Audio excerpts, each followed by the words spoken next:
प्रश्न 1। भारतीय reserve bank ने भारतीय अर्थव्यवस्था के बेहतर पूर्वानुमान के लिए किस लैब की स्थापना करने का निर्णय लिया? अर्थतंत्र lab, B data science lab, C new generic lab, D इनमें से कोई नहीं। उत्तर डाटा साइंस लैब। प्रश्न 2। भारतीय रिजर्व बैंक का स्थापना दिवस कब मनाया जाता है? 1 जनवरी, डी 1 अप्रैल, सी 1 नवंबर, डी 1 जुलाई। उत्तर 1 अप्रैल। प्रश्न 3। बैंक द्वारा अल्पावधि वित्त ऋण कितने समय के लिए दिया जाता है? 5 महीने के लिए, बी 15 महीने से कम समय के लिए, सी केवल 1 वर्ष के लिए, डी इनमें से कोई नहीं। उत्तर 15 महीने से कम समय के लिए। प्रश्न 4। गुप्त युग का प्रवर्तक कौन था? चंद्रगुप्त 1, बी समुद्रगुप्त, सी श्रीगुप्त, डी घटोत्कच। उत्तर श्रीगुप्त। प्रश्न 5। गुप्त राजवंश किस लिए प्रसिद्ध था? साम्राज्यवाद, बी कला और स्थापत्य, सी राजस्व और भूमि सुधार, डी इनमें से कोई नहीं। उत्तर कला और स्थापत्य। प्रश्न 6। गुप्त शासकों की सरकारी भाषा थी? पाली, बी संस्कृत, सी हिंदी, डी प्राकृत। उत्तर संस्कृत। प्रश्न 7। गुप्त शासन के दौरान निम्नलिखित में से ऐसा व्यक्ति कौन था जो एक महान खगोल विज्ञानी तथा गणितज्ञ था? वाग्भट, बी वराहमिहिर, सी आर्यभट्ट, डी भानुगुप्त। उत्तर आर्यभट्ट। प्रश्न 8। गुप्त राजा जिसने विक्रमादित्य की पदवी ग्रहण की थी वह था? स्कंदगुप्त, बी कुमारगुप्त, सी समुद्रगुप्त, डी चंद्रगुप्त II। उत्तर चंद्रगुप्त II। प्रश्न 9। निम्नलिखित में से गुप्तवंश का वह राजा कौन था जिसने हुनों को भारत पर आक्रमण करने से रोका? स्कंदगुप्त, बी कुमारगुप्त, सी चंद्रगुप्त II, डी समुद्रगुप्त। उत्तर चंद्रगुप्त II। प्रश्न 10। निम्नलिखित में किनके सिक्के संगीत के प्रति उनका प्रेम दर्शाते हैं? मौर्यों के, बी चोलों के, सी गुप्तों के, डी नंदों के। उत्तर गुप्तों के। प्रश्न 11। बाणभट्ट निम्नलिखित में से किस सम्राट के राजदरबारी कवि थे? विक्रमादित्य, बी कनिष्क, सी हर्षवर्धन, डी कुमारगुप्त। उत्तर हर्षवर्धन। प्रश्न 12। हर्षवर्धन अपनी धार्मिक सभा कहाँ किया करता था? मथुरा में, बी ताम्रलिप्ति में, सी वाराणसी में, डी प्रयाग में। उत्तर प्रयाग में। प्रश्न 13। एक महान रोमानी नाटक कादंबरी का लेखक कौन था?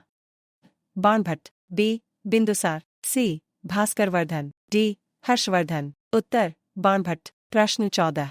निम्न में से किसकी रचना हर्षवर्धन ने नहीं की थी?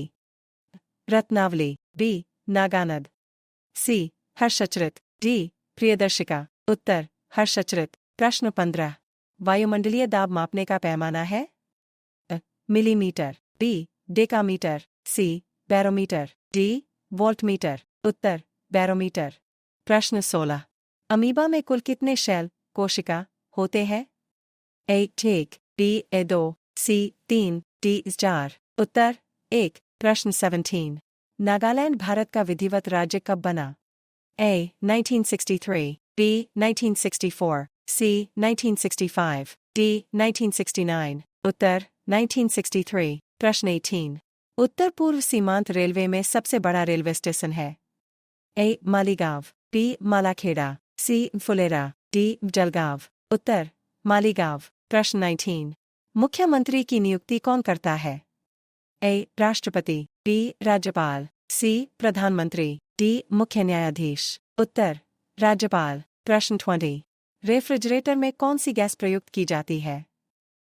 Oxygen, B nitrogen, C carbon, D freon. उत्तर फ्रियान। प्रश्न 21। इलेक्ट्रॉन के खोजकर्ता है? A J Thomson, B C J Thomas, D। उत्तर J थॉमसन। 22। असमिया भाषा में मुद्रित प्रथम पुस्तक के लेखक कौन थे? A Atmaram Sharma, B Motilal, C Radheshyam Sharma, D Mohan Prakash Sharma. उत्तर आत्माराम शर्मा। प्रश्न 23। रविंद्रनाथ टैगोर ने भारत के राष्ट्रीय गान के अलावा किस एक और देश का राष्ट्रीय गान लिखा? A China, B Pakistan, C Sri Lanka, D Bangladesh. उत्तर बांग्लादेश। प्रश्न 24। हीटर के तार किस चीज के बने होते हैं? नाइक्रोम के, B तांबे के, C चांदी के, D सोने के। उत्तर नाइक्रोम के। प्रश्न 25। लोहे पर जंग लगने से उसका भार ज्यादा हल्का हो जाता है। बी, अत्यधिक बढ़ता है। सी, बढ़ता है। डी, कम हो जाता है। उत्तर, बढ़ता है। प्रश्न 26। विश्व का सबसे बड़ा नदी द्वीपमाजुली असम के किस जिले में स्थित है? ए, दार्जिलिंग। बी, शिवासागर। सी, पातालपुरी। डी, मुनावारी। उत्तर, पातालपुरी। प्रश्न 27। ध्वनि की चाल अधिकतम किस में होती है? लोटे में। बी, पीतल में। सी, जस्ते में। डी, स्टील में। उत्तर, स्टील में। प्रश्न 28। किसे भविष्य की धातु कहा जाता है? Lead. B, titanium. C, platinum. D, mercury. उत्तर, टाइटेनियम। प्रश्न 29। कौन सा तत्व स्वतंत्र अवस्था में पाया जाता है? Sulphur. B, beryllium. C, helium. D, sodium. उत्तर, सल्फर। प्रश्न 30। दिल्ली की सुल्तान रजिया सुल्तान किसकी पुत्री थी? ए, अलाउद्दीन खिलजी। बी, शम्स-उद-दीन इल्तुतमिश। सी, मोहम्मद तुगलक। डी, बाबर। उत्तर, शम्स-उद-दीन इल्तुतमिश। प्रश्न 31। एक आदमी ट्रक चला रहा था। उसने अपने ट्रक की लाइट भी नहीं जलाई हुई थी और चांद भी नहीं निकला हुआ था। उसके सामने से एक औरत ने सड़क पार किया, फिर भी उसने औरत को देख लिया और ब्रेक भी लगा दिया। बताओ कि उसने औरत को कैसे देखा? उत्तर, क्योंकि वह दिन का समय था।